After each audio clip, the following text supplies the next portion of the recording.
Tonight, our coverage on the upcoming US election and its implications on Canada. Assalamu alaikum and good evening. This is Muslim News Canada on Muslim Network TV. I'm Elia Batul. The US presidential election could have substantial implications for Canada's global standing and defense commitments.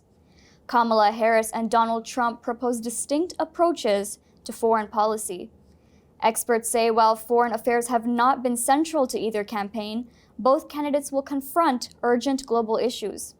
These include conflicts in Ukraine and the Middle East, rising tensions in the Indo-Pacific, and climate challenges, all with potential impacts on Canada. Kamala Harris's approach emphasizes reinforcing alliances, supporting Ukraine against Russia, and sustaining NATO commitments. However, Kamala's stance on the Middle East has drawn criticism for being less assertive on calls to restrict Israeli arms sales. In contrast, Trump's platform advocates a peace through strength approach. He is calling for extensive military investments, increased border security, and pressure on allies to meet the NATO defense spending target. He has suggested that NATO partners like Canada should increase their defense contributions or risk reduce U.S. support. Canada's lag in defense spendings could attract renewed pressure. Canada's goal to meet NATO's 2% GDP target may not satisfy either administration. Analysts warn that U.S. scrutiny of Canada's defense contributions will likely intensify, especially if Trump is elected. Security experts warn that Canada's defense shortfalls, coupled with recent immigration-related security issues, could jeopardize its reputation as a reliable ally. Canada's decision to limit energy exports to allies like Germany and Japan amid the global energy crisis has raised questions about its strategic reliability. Some experts caution that these decisions could leave Canada out in the cold. A national Sikh advocacy group has formed to counter what it calls India's interference in Canadian affairs.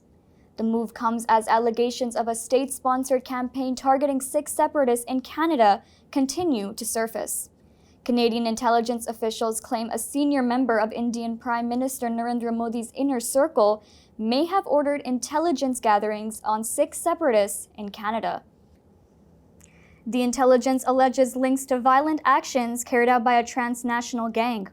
The growing tensions are bolstering momentum for Sikh Federation Canada, a new political advocacy group uniting Sikh temples, student associations, and activist organizations. Spokesperson Moninder Singh describes the group as united and focused, with a mission to fight misinformation and push back against foreign interference. In an interview with CTV National News, Singh details the Federation's four main calls to action.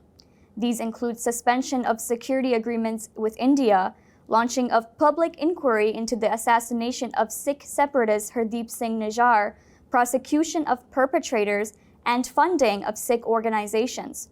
Sikh Federation Canada says it will keep pressuring Canadian officials to prioritize the safety of Sikh Canadians and resist any outside influence that endangers their community.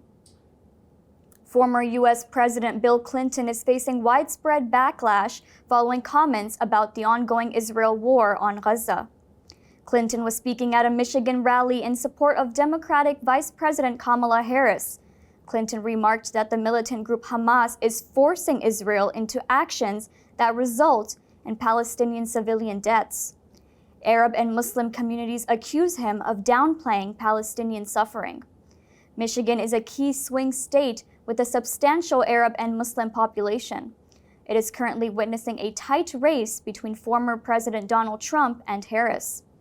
Many are accusing him of presenting a one-sided perspective and ignoring the grief and anger among Palestinian and Arab Americans. Journalist Rida Fakhri calls Clinton's comments clueless and tone-deaf.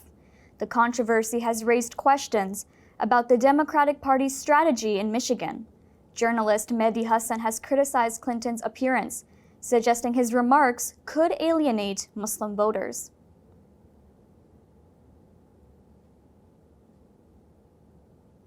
More than 300 prominent Arab public figures are calling on the United Kingdom Foreign Secretary to issue an apology for his recent comments on Gaza. David Lammy stated that genocide could not be applied to Gaza's crisis since millions have not been killed. Lemy's comments has sparked severe backlash. An open letter from the Arab Assembly in Britain has issued an open letter to Lemmy.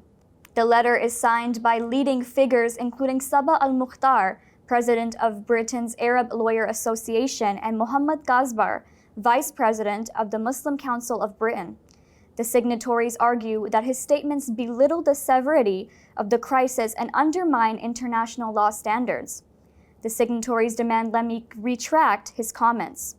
They urge him to recognize the true tragedy facing Palestinians and support international accountability for alleged violations. Scottish MP Chris Law accuses Lemmy of minimizing the crisis in Gaza.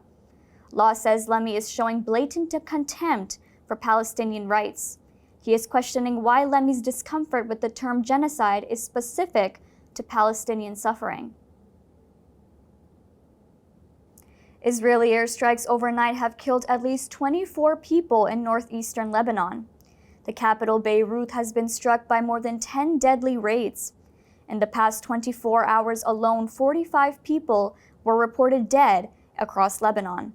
Across Gaza, at least 55 individuals lost their lives in Israeli attacks over the past 24 hours. The violence has intensified in northern Israel as well. Hezbollah rockets attacks have claimed the lives of 7 people, including 4 foreign workers and 3 Israelis. Israel's actions in Gaza have killed at least 43,259 Palestinians.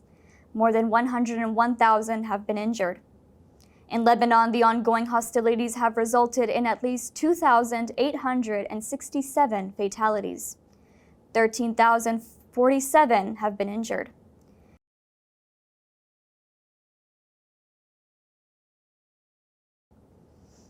Far-right British activist Tommy Robinson has begun serving an 18-month prison sentence for contempt of court.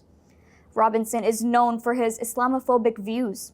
The sentencing comes after Robinson repeatedly made defamatory statements about a Syrian refugee. Robinson was sentenced following multiple breaches of a high court order issued in 2021. These include airing a controversial documentary at a rally in London's Trafalgar Square this past July. Robinson admitted in court to violating the order when questioned by Justice Johnson at Woolwich Crown Court. The case stems from a viral video showing Jamal Hijazi, a Syrian teenager in West Yorkshire, being attacked by another youth in 2018. Robinson falsely accused Hijazi of being violent, resulting in death threats against the teenager and his family.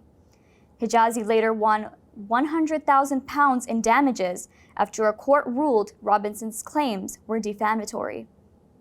Robinson is also accused of inciting anti-immigrant riots across the UK this summer, which many say were fueled by disinformation. His arrest warrant was issued after he failed to appear at a contempt of court hearing late July. That's all from our Toronto studios. Thank you for watching Muslim News Canada. We are a community channel dedicated to bringing you stories you can trust. Please like, share, and subscribe to our content. You can also comment to let us know what you think of our coverage. You can donate now by visiting muslimnetwork.tv/donate. For more content, keep watching Muslim Network TV.